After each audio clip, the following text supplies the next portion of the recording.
Hi, everyone. Welcome to Western Governors University, celebrating Hispanic Heritage Month. I am Dr. Kimberly Ellis, the Transfer Pathways Manager, and I welcome you to our presentation today. We have wonderful panelists who are represent different aspects of WGU as well as the community. And we look forward to you learning from our panelists and asking questions of our panelists at the end. Please put them in the chat and I will plan on addressing your questions at the end of the presentation.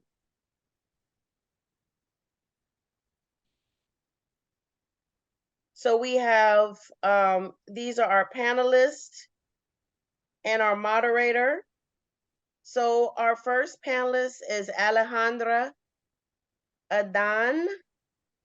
She is a community relations liaison at WGU. She has over 15 years experience as a program manager, social impact champion, language justice advocate, and bilateral communications professional in corporate and K through 12 settings.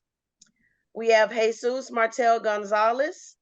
He is the former director of innovation, continuous improvement, and project management for Clinica Sierra Vista. He has 10 plus years experience in healthcare, and he is a double WGU alumni with his bachelor's degree in health management and MBA in healthcare management. We have Joe Carrillo, who's a strategic partnership manager for the military at WGU in the Texas Southwest region. He has over 15 years experience with active duty members, family members, and veterans through transition with education, guidance to specific careers, and a coach to encourage them through times of change. And our moderator today is Jewel Copeland. She is the academics dean at Elevate School. She has 17 plus years in curriculum and instruction in K through 12. She's currently a Teach for America San Diego Equity Leadership Fellow, and she is a current student in the Masters of Curriculum and Instruction program at WGU. And now I'm going to let Jewel take over. Thank you, Dr. Ellis, for creating the space and for the introduction. It is an honor to be part of a Hispanic Heritage Month activity and to be in the space with such incredible humans. It's invigorating and we haven't even started yet. So I appreciate you all for being you because you give me joy. So we're going to start with intent versus impact and defending identity. And as a lead in, let me adjust. My name is Jewel Copeland, but my full name is Jewel Adriana Copeland. And I am a proud Afro-Latina. My mother was born in Guadalajara, and I was baptized there. My grandma is from Chiquilislan, so I have very, very strong roots in Mexico. And despite that, even now at 41 years old, I'm consistently defending my identity. I am the 2020 winner of the Teach for America Diversity, Equity, and Inclusion Awards, and I am now running a school that is dealing with a lot of equity issues, and I've been brought there to identify them. And at the start of Hispanic Heritage Month, we were getting ready to play Loteria, and I was getting all the stuff ready, and I had my bag, and I was taking out all the things that would be inappropriate in a middle school setting. So of course we had to get rid of el borracho and todo más, right? So I'm taking all those things out, and one of the staff members that I work with came in and goes, "Wow, you really are Mexican."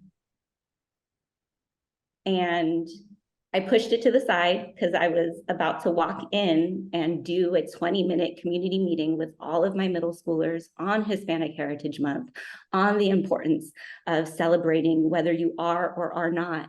And in my own staff, this issue had just occurred. And I don't think that her intent was to be rude. I think she actually was trying to compliment me, but the impact was this shot again. So as we lead in, I'd like you to take a moment and think about this idea of intent versus impact, how you identify and how that has impacted your career path and what challenges you face whether people intend to hurt you, whether they intend to put your identity on the front or back burner, and how do you overcome these challenges? So I'm going to be an appropriate educator and give you just a little bit of wait time because that's a lot. So I'm glad to put the slides up. And then Jesus, would you like to start us off, please? Yes, absolutely. Really great question. So my name is Jesus Martel Gonzalez. I would say I identify as a gay Latino man. Both of my parents are immigrants from Mexico. My dad is from Morelia, Michoacan, and my mom is from El DF in Mexico. My identity has really impacted my career path quite significantly. I feel like I've had to prove myself in spaces where others may not necessarily had to have, being kind of in corporate healthcare, especially in a town that is predominantly white. I've had to really, I think, defend my skill set and be more cautious in how I approach situations, as not to be seen a certain way. And I think that's impacted me. I don't want to say necessarily negatively, but it's impacted me significantly in that it has really made me a lot more reserved than I normally would be. It's made me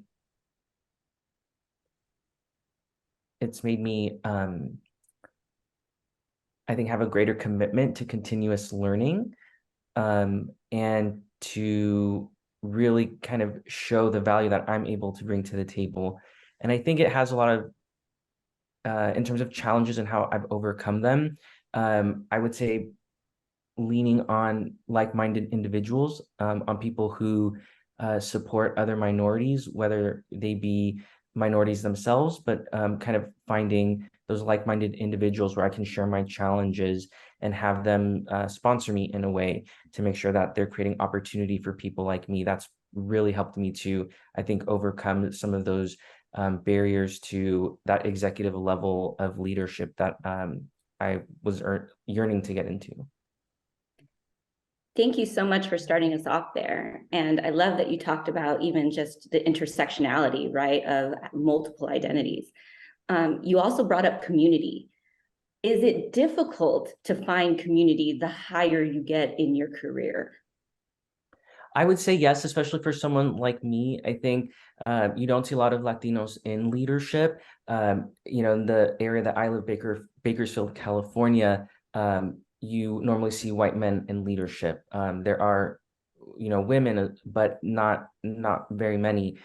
So it is hard to kind of find community and to be able to find people that you can connect with that have shared life experiences as you, who have had to overcome some of the same struggles.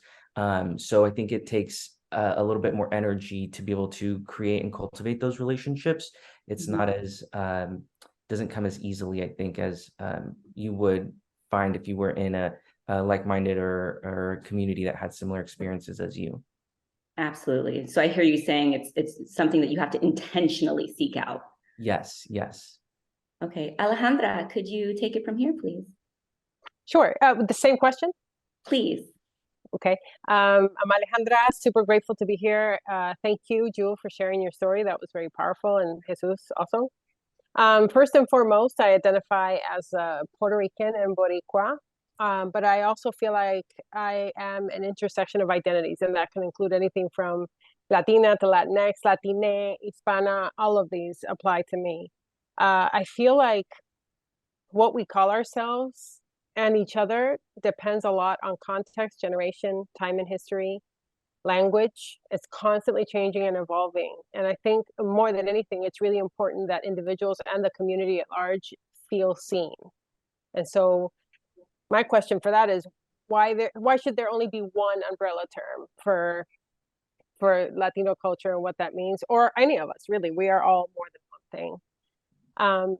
And then I feel like my identity has impacted my education and career because it's always, on the positive, it's always been at the forefront. My identity is what leads me to make choices where I can use my language and culture to serve others. That's what I've always wanted to do. As far as challenges go, I came to the US at 18. So born and raised in Puerto Rico, did my schooling there, left for LA. That's where I learned English. So I was dropped in a classroom at 4, learned English the way those of us that grew up in the 80s learned it without much support, and then went back to Puerto Rico. So I've grown up in 2 languages and 2 cultures my entire life, and then came to the US. So going to school, working in the US has meant that I'm acutely aware that sometimes I am the only Latina in the room, whether people can see it or not, because I'm white presenting. So a lot of people don't really know what to do with me. They're not sure where I'm from. They'll ask if I'm Egyptian. I get that a lot. I mean, whatever they associate with my features, that's what you get labeled as. Unless I open my mouth and my Boricua accent comes out, and then I'm easily identified. I found that my role as a Latina here can be isolating. The experience can be uncomfortable because microaggressions happen, racist comments happen, and like we were speaking before, sometimes it's intentional, and at other times it is not. And so how you react to these things has a lot to do with, learning or being around it so much that you now know how to handle it. I handle it now differently than I used to when I was younger. And I would say that I've overcome the challenges by educating others on my heritage and Puerto Rican culture. For example, I didn't grow up around football, American football. I never saw a cheerleader in my life other than on 16 Candles and Breakfast Club. Those are things that I had no context for until I got to the US. So I'll do some educating, and sometimes I think it's okay not to educate. There are times when we don't have the energy, or at least I don't have the energy to be constantly educating someone else on who I am and what my culture is. So I try to look for Latinx mentors as much as I can. I'm part of the Latinx ERG here at WGU. I try to stay connected as often as possible to make sure that I feel integrated and part of something. Thank you, Alejandra. I really appreciate how you brought up just your experience in schools. I think that it's really important for us to reflect on that as we work as mentors, as we acknowledge the difficulty in creating community as an adult. It's even more difficult for children to do while they're going through our educational system. And I also appreciate what you brought up about when to educate someone and when to not, right? It's exhausting to always be the spokesperson. So before I move on to Joe, could I impart on you what would be your suggestion to younger people who haven't figured out how to navigate that? If you're choosing to address, if you're choosing to educate, or there is some microaggression about real or perceived identity, which I appreciate that you alluded to as well, what is your go-to response? Like I said, I've matured quite a bit. When I was younger, it would make me angry to hear, what part of Mexico is Puerto Rico in?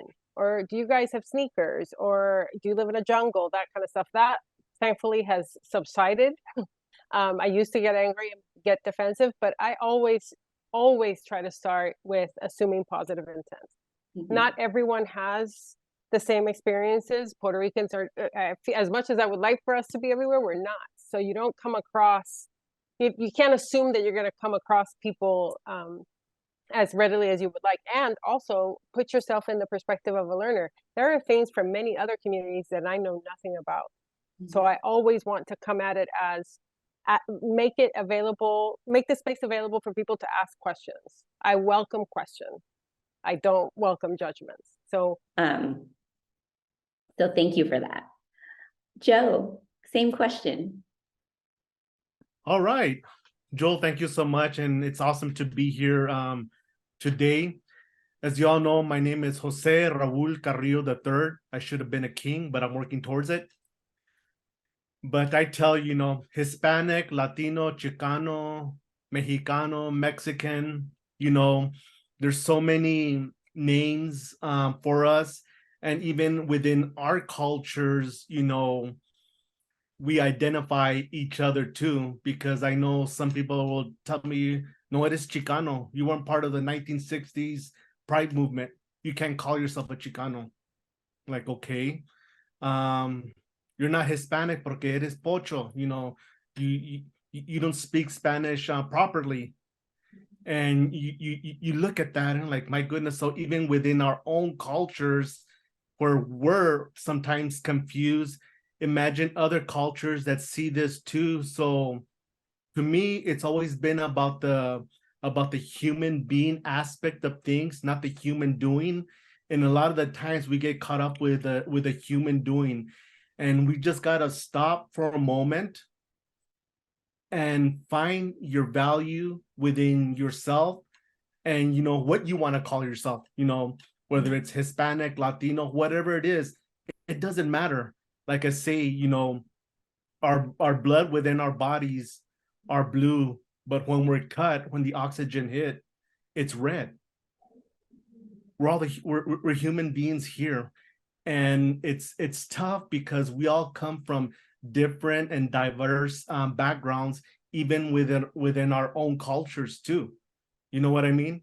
From Mexico, and individuals that migrated over here to the States. Some of them have kept that heritage. Some of that has been lost. But then again, is that, like I tell you, we really gotta take a pause. And what have I learned in my life is, not to take it personal. Okay. I have a lot of people, they call me Joe, because a lot of the times, they would call me Jose or Carrillo, or, and it doesn't offend me, because I know my worth and I know my name, right? Because like I've always said, there's power within your name, and I take pride in that. And nobody doesn't have to take pride on that, but I do, because I know what I stand for, and I know what I can do for our communities. Because right now there's so much division, and we don't need more division amongst ourselves and other cultures, because like I was saying earlier, even within our own cultures, we're confused. So I look at it, well, if this culture looks at this, my goodness, that's confusion for them, and they assume. And like I said, because all that they understand is what they understood, right? And you think about it, that's a powerful statement. And then, working towards my career path, to me, it's an honor being Hispanic, being Latino, Chicano, whatever it is. I'm proud of my heritage, because I'm telling you, climbing the corporate ladder, to me, it's pretty cool, being that brown person standing out amongst the others. Okay. And I'll tell you this, I was working for a Fortune 500 organization, and these individuals used to call me the IBM. Okay. And when people think about it, man, that's an honor calling you an IBM. No, they called me the itty bitty Mexican. Okay. And you know what? I never took that to heart. I was like, hey, you know what? I'm making my name known, and people are starting to recognize me. And then one day they invited me to the C-suite. So I was up there, and one of the head guys came up to me, goes, "Hey Joe, man, I thought you were taller. I thought you're lighter. I've always heard you speak. I thought you were different." And I'm trying to think what else he was telling me. And then well, I told him, sir, with all due respect, this is me. And it's an honor being here with each and every one of you, that way, so you can get to know who I am as a person and what I'm doing for this organization. And ever since that, when I never lost my cool with them, I believe I gained more respect, and I still climbed up the ladder of opportunity, because we're all going to be facing those challenges, but we have the power to control the way we react and the way we take things in. And I'm a big believer is that the way I've been reacting to things has gotten me so far in life, and also in positions. Thank you so much. As I listen to you and I'm reflecting, the school that I currently serve is a Leader in Me school, and we follow the Stephen Covey 7+1 habits. And one of the things that I talk with students about every day is circles of control, right? The only thing you can control is yourself. What is outside of this control? What does that look like? What do you get to influence? And I hear you saying you can control your reaction. But what I often like to say as I'm debriefing with students is it's difficult to control your inward feeling, right? So you can control your outward reaction, but you don't have to not feel it. And I love that you were able to switch things, but I guess I'm wondering, WGU is this incredible university, and as we're looking at the spirit of learning, how do we teach people to learn to control the outward reaction and not let the internalization become everything, because those outside voices become really loud, right? So like, what advice can we give about those outside voices when they start to become deafening? And I'll open that up for anybody on the panel.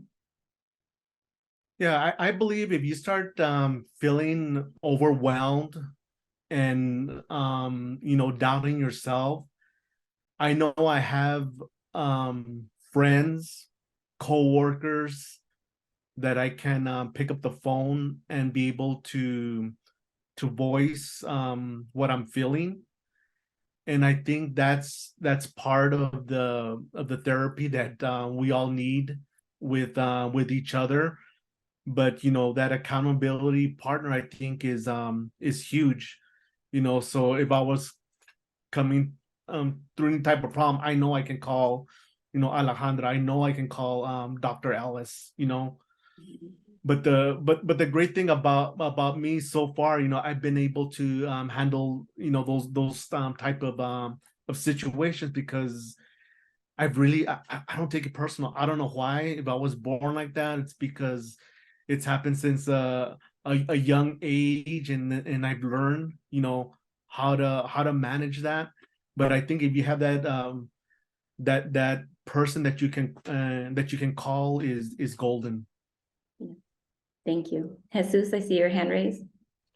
Yeah, I think for me, maybe I'm not as patient. I think growing up in a predominantly white school, I've experienced that my whole life. And I think being in the corporate world where I'm around, the only brown person in the room, and I hear or see things, it is really hard to kind of control that inner feeling of, oh gosh, is this how people view me? Or, why is this being said? So for me, I think what makes me feel empowered is to approach it, I guess, from being an educator and saying, okay, this is being said. Let's have a real and open conversation about how what is being said might make others feel, how it makes me feel. And a specific example I'll give is when I was managing the hospital employee recognition program, one year they wanted to do a fiesta theme, and there was racist caricatures portrayed in a lot of the flyers. And so when I saw that, I was extremely disturbed, and I kind of had to take some time to really process my thoughts and process how am I going to communicate how this is making me feel and how it might make others in the organization feel. And I ended up kind of writing this 2-page letter about the history of some of these images and what the images were used for. And I sent that letter in, and I, at the meeting, I said, I wrote this letter. I want to make sure that this is a safe space where we can have a conversation around how this might impact others or make them feel. And of course there were, oh, well, this was not meant to hurt anyone. And I had to kind of, listen to that, but also remain steadfast in, well, this is a history behind this. And if we are committed to equity in the organization, then we really need to be able to have these difficult conversations and be willing to ultimately change regardless of what our own personal feelings might be. And so that's how I've approached that in my career. And, I would say that maybe it's landed me in hot water sometimes because not everyone likes to have those conversations. I think that it's severed opportunities for me to grow within an organization.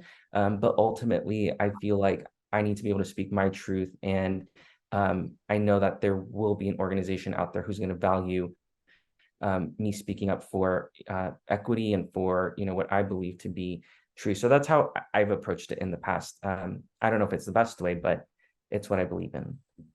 Thank you. Thank you. I hear that. And as I'm looking at the slide, like it lends itself to it, right? When we use that language, that might not have been your intent, but here is what the impact is, right?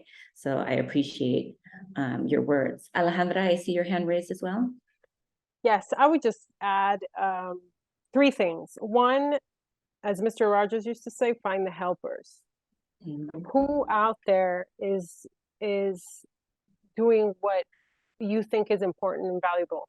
When I moved to Texas, there was lots going on politically, especially around the election in 2016. I'm in a state that borders Mexico.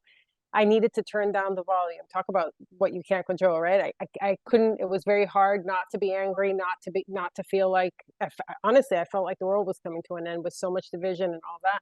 So I've found ways to be of service in order to turn down. Not only am I being of service, but I'm turning down the volume. So that started a lot of my volunteer work with the undocumented immigrant community here, for example. That's one thing I did, just jump into action. Another thing I tend to do is ask, tell me more.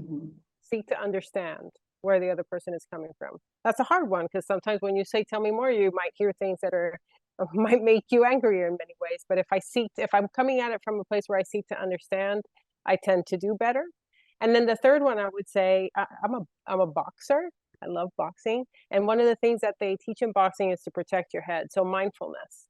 Try to stay in the present as much as possible. I tend to live in the past or in the future, and that makes for anxiety, for anger, for, what do I think is going to come out of this person's mouth that's going to make me react? But if I stay in the present and I'm concentrating on what's happening in boxing, is so I don't get hit in the face, which has happened a few times because it's hard to stay in the present.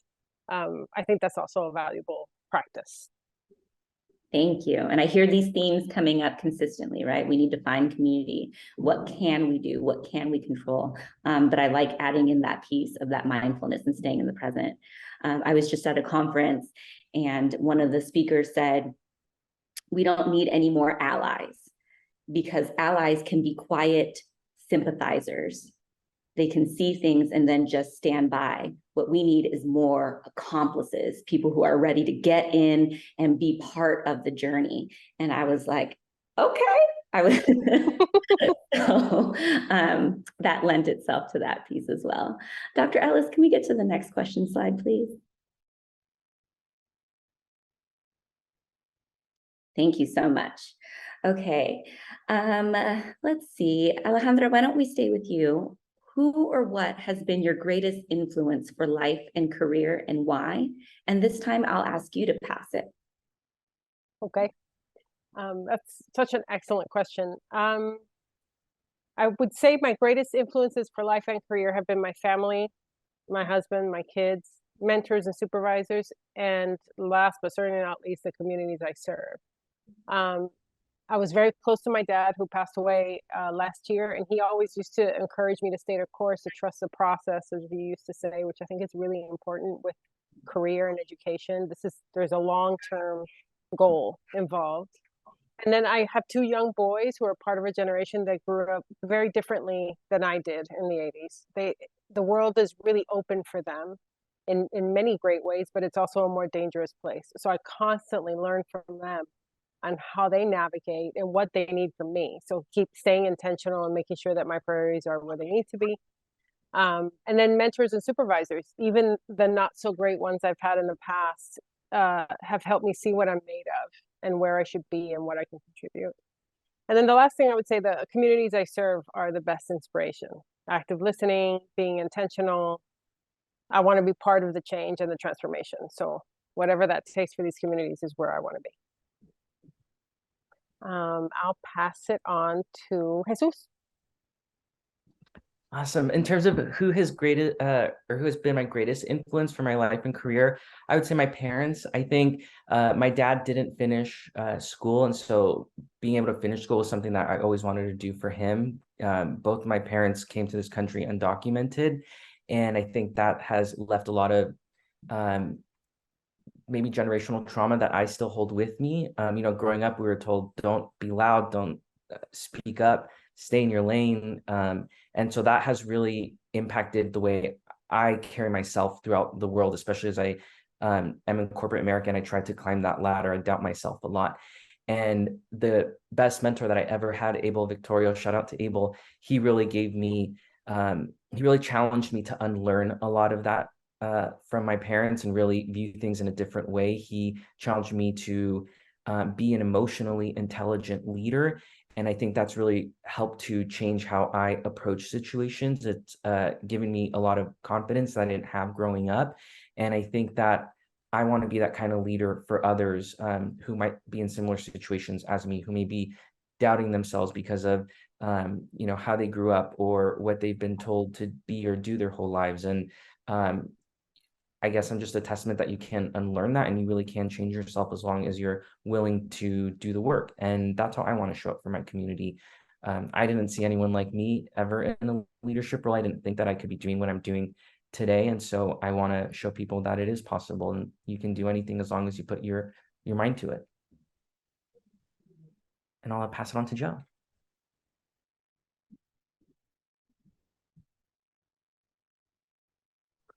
All right. My greatest influence definitely is my mother and father. And also I would say, my ancestors, they fought their way to come here to the United States. And, I truly honor that because they have paved the way for my success. And a lot of times, we do forget about our ancestors and what they had to go through to become, US citizens. And looking at my mother and father, what they had to do to make extra income, picking up cotton, chile, different things like that. And what I learned from them is that there were hard workers. They never called in sick. They did everything just to make ends meet. But as a person, I always knew, there has to be something more to this hard work and to be able to advance in life. And like my father and mother would always say is, no matter what you do, I want you to do it to the best of your ability. And then a lot of the times, I would look at I would call, disabilities, and I would say, I can't move forward. And then I started looking at people who were successful in life and what they did. And I remember one day my father had me go with one of our family members, and I was like, why are you having me go over here? I had no idea. So I went with him, and then I came back and he told me, what did you learn? And I told, well, first of all, he didn't get up till like um late in the afternoon. He drank, he didn't do much. And he goes, okay, so you learned something from that, right? I go, yes, I sure did. I never want to be like that. And that set a strong presence in my life. And then one day he took me to this physician's home, and it was a mansion. You know what I mean? I looked at that home, I was like, wow. And he goes, what did this physician do? He went, he earned his education, and he set a strong presence in his life. So he said, son, you have the two options. You can either be this or you can be this. And ever since that, to me, education is a big part of my life, because I know I've struggled. I'll be honest with you, I've struggled with it. But this struggle has created an ambition for my life, because I want my daughter to have a better life for her, just like what my mom and dad did and my ancestors did for me. I want them to have that legacy, and my daughter to take it to the next level, you know. And what I want her to do is, if she has that opportunity to become Dr. Carrillo at a younger age than what I'm working for, because to me it's all about speaking and believing, and that's sometimes we don't take that into consideration. Thank you all. I'm listening to you and I'm having all of these images flash in my head. I am first generation. I watched my mother join the Army to get her citizenship. I helped my grandma study and was there when she got her citizenship as well. But I also would spend my summers cleaning houses with her here in La Jolla. And I remember so often her telling me about similarly like hard work and education, and I always thought about that because the American dream for her wasn't owning a house. The American dream was getting the education and what could come from that, right? I don't think that there's an accident that I became a teacher. But also, when you talk about Jesus, like working through trauma, I remember being in college and not wanting to tell anyone that I was having a hard time because I was the first one and everyone had sacrificed a lot for me to be there. So I felt like I couldn't say that it was hard. I couldn't do unwell. There were so many things that I couldn't do because so many people had worked so hard for me to get there. And I think it's so important when so many people bring up what our family gave us and that we're doing it for family and legacy, that we also have that undertone of not only the trauma we've worked through, but making sure that we're accelerating the process of healing through our families and through the community that we've embraced. So you guys are a whole vibe in here right now. I just need you to know that. All right, Joe, I'm gonna stay with you. How has this shaped and impacted your career role, right? Not just how you've maneuvered, not just your choice, like, but the way that you have shaped, right? Even in this moment, being a strategic partnership manager for the military, how is that embedded within who you are as a Hispanic male? Let me see how. The way I see it is, I'm a voice for those who are unheard or who lack that confidence within themselves. Because, sometimes, Jewel, just like you were saying, you didn't want to reach out and get that help, in the matter of pride, or, just feeling dumb because you weren't keeping up with those expectations like other individuals. And to me, with what I'm doing right now, I consider myself an educator. Okay, I'm here to help that person who can't see what's happening right now in their lives. They're building up those fences, those blocks, and they can't see through that, or they don't have that faith within themselves. And a lot of the times, you just got to plant that little seed in them so you can start building that faith within them, so they can overcome those obstacles, or those namesayers, because they've been listening to everybody else saying that they can't do it, they're dumb, um our family's never done it, and breaking those barriers. So to me, this is why I love education, you know, and I've always broke down that that acronym in faith. You know, if we have faith, we have a future in everything that we do in life. A attitude, you know, if we have faith, we have a great attitude in everything that we do, no matter the circumstance. I, inspiration, you know, if we have faith, we're going to inspire others. And then T, tough, you know, earning your education is hard. I'm telling you, it's not easy, because like I said, if it were easy, you know, we all be PhDs driving Lamborghinis.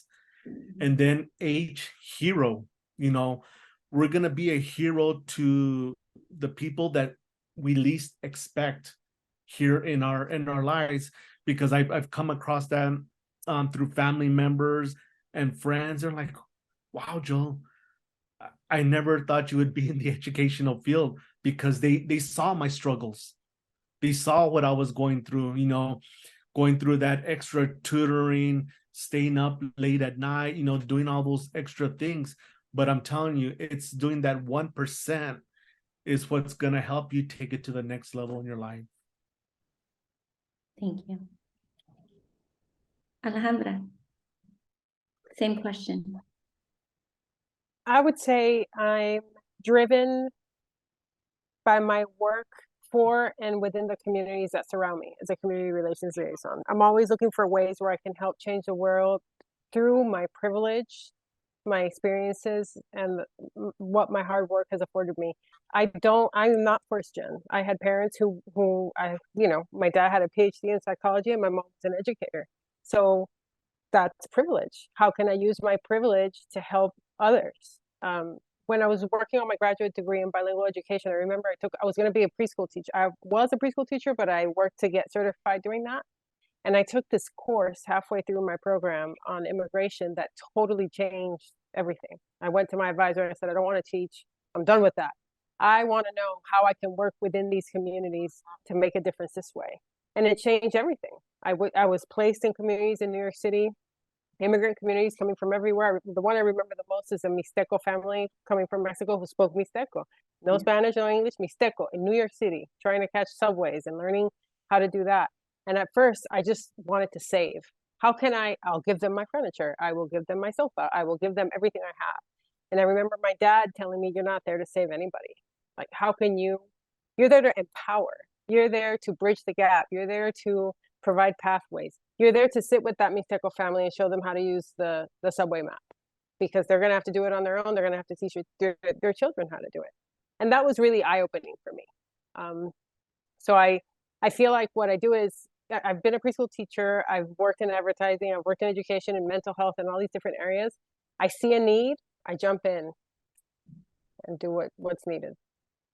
I love it. Jesus? I'm loving everyone's answer so far.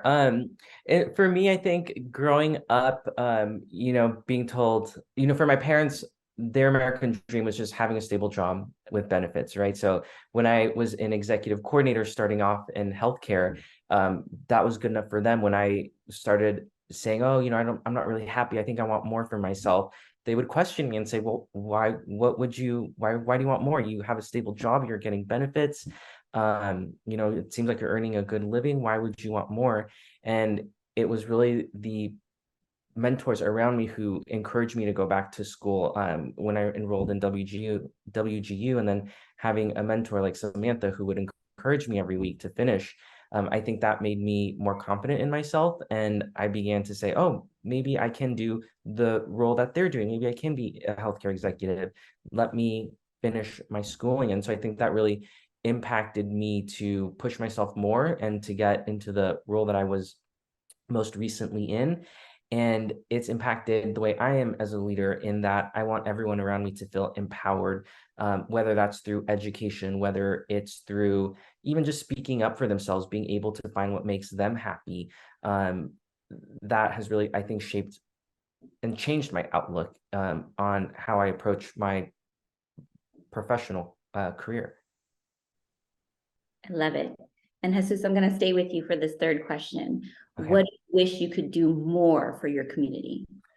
I want to do more. So I am very passionate about healthcare. I had open heart surgery when I was 3. I was on Medicare when I was younger. I want people like me to have the same quality access to healthcare as you would maybe in a more affluent uh, part of town. There's no reason why, whether you're undocumented, an immigrant, a farm worker, that you shouldn't have that same level of care. And so I want to be able to provide that equitable care to or access to healthcare. And so that's why I've worked in kind of more the FQHC settings and have really pushed for doing more innovation around that area to see how we can improve the quality of care that those communities receive.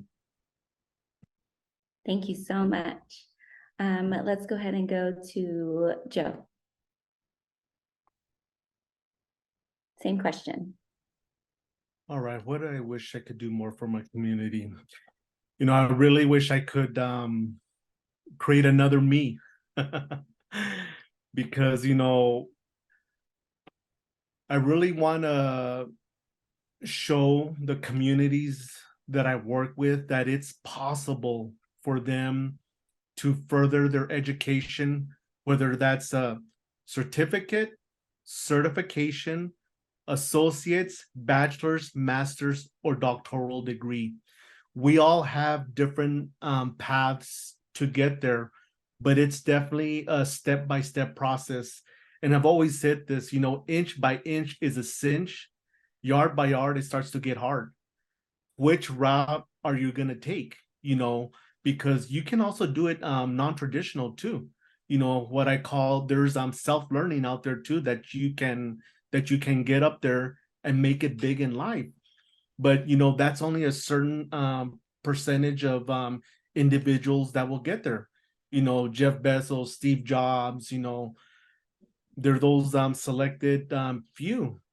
But there's others that have to go traditional route or competency route as well, just like here at Western Governors University. And that's one of the reasons why I joined WGU, of the format and the way they value your knowledge and your skill set that can take you faster and quicker towards your education. So, if I can just help more individuals, show them that it's possible to earn their higher education. And like I'm telling, start believing in speaking, because I remember when I was working towards my master's degree, I was like, oh my goodness, I can see myself doing that. And then I started calling myself Master Carrillo, and finally I finished that. And then I started with my doctoral degree, 3 years, 3 months, not finished yet, but I'm still calling myself Dr. Carrillo. And one day, I'm gonna meet that goal. But if I just can share that story with other individuals, that it's possible for us to take it to the next level. But you know what? We all have a different roadmap to get there. And be patient with yourself, but be persistent, because I've always said this, waiting is like a rocking chair. You rock back and forth, and you go nowhere. So don't be that rocking chair. Get out there and make it happen. Excellent. And I will continue to aid you and speak that into existence, Dr. Carrillo. So thank you for that. And then Alejandra, take us home. What could I do for my community? 2 important things. One, and this is in the dream world, if I didn't have to work, I'd be a professional volunteer, for sure. I'd be in there doing whatever, especially at the border here in Texas. If I didn't have any kids and responsibilities at home, that's where I would be. And then the second thing I would do is be intentional about connecting not just my Latinx community, but any underserved community members or students who are struggling to be part of an educational or professional committee, because WGU is excellent at providing the pathway. You apply, you get in, you do the work, and then what happens? For me, it's really important that there is cultural context, that there are tools for people to feel seen and included. Not everybody is the same, especially if you're coming from an underserved background. It's really important to address what comes next what comes after, how do you thrive in these new contexts that you may feel, given your background, that you don't belong in. So that's really important. I was inspired by, we just had a hurricane go through Puerto Rico, and we all talk about the importance of being resilient, right? It's important. We all want that. We want our kids to be resilient. But then somebody posted this quote on Facebook that said, refuse to glorify resiliency, demand accountability. And that just took my breath away. It's not only about resiliency. It's how are we accountable? How are we putting in the work to making sure that those communities have the support they need for the rest of it, not just getting into school. What comes next? Absolutely. I love that. I see that in the K-8 setting right now very often, this idea of like, it's okay, we can get through this, the kids are resilient, the kids are resilient. And I just got fed up very recently and said, but as the adults in the room, we should not force them to be more resilient than they have to be. And I think part of that is that glorification of what is only part of the whole, right? So I appreciate you guys so much. Dr. Ellis, thank you. Would you like to, I don't know if we have any questions in the chat. I haven't been looking. Does anyone in the meeting have any questions for our panelists, our wonderful panelists? And then I'll have my closing remarks.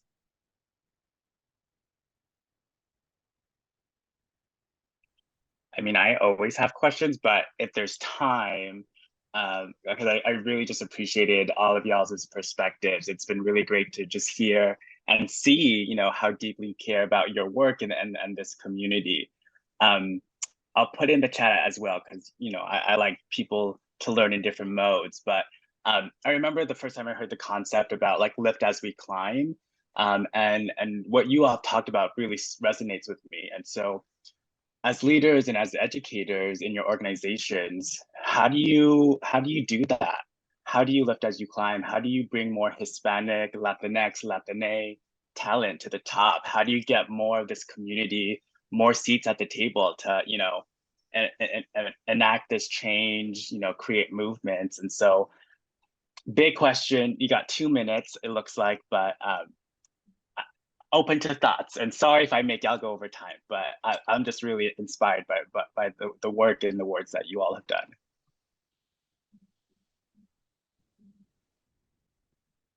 I would say for me in healthcare, you know, there's not a lot of brown and even Black people in leadership roles. And so I think the way I try to view it is how can I not only lift up, you know, myself, but other minorities as well. And, you know, there have been, I think, other minorities in leadership roles in the organizations I've been with. So I always try to collaborate, talk together. How can we, you know, maybe find the people who are going above or beyond, or who are displaying, you know, leadership qualities. Let's take them under our wing. Let's bring them to meetings. Let's give them exposure. Let's advocate for opportunities for them. So not just mentoring them, but giving them opportunities to be able to grow in their careers and excel. I think that's really important. It's something that I think most maybe learned in the last few years is it's not just about mentorship, but it's also about sponsorship. How can we give them opportunities so that, you know, we're creating more equity within our organizations? I think for me, that's really important. And I think as I developed in my career, I was always scared to speak up around that, to create those opportunities. But I think it's so important, because if we don't speak up for ourselves and our communities, no one will.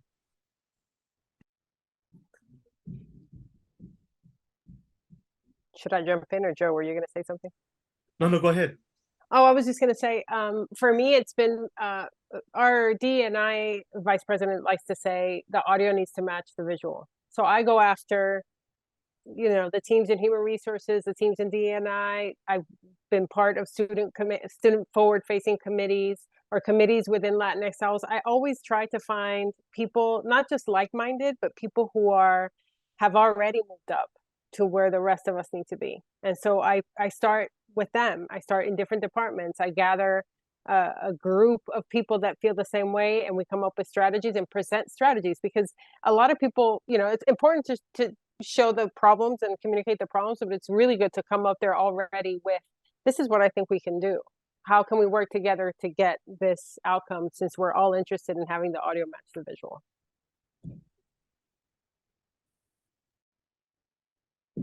Eric, what I'll add is the power of value is being rare, right?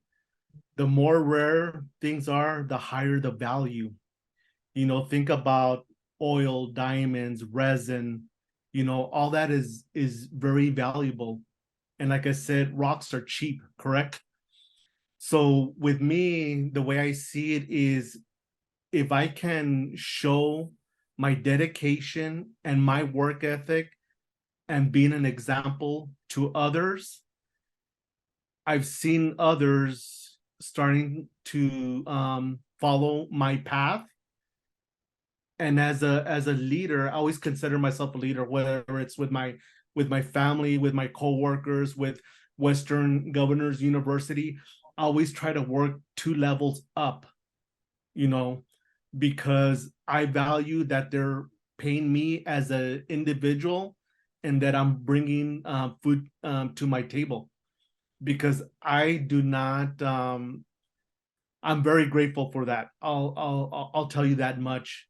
So as a leader, I believe doing those little extra things, doing things on LinkedIn, meeting with presidents, VPs, mayors, even though sometimes you feel uncomfortable, but you got to do those uncomfortable things in order to get yourself up to that next level.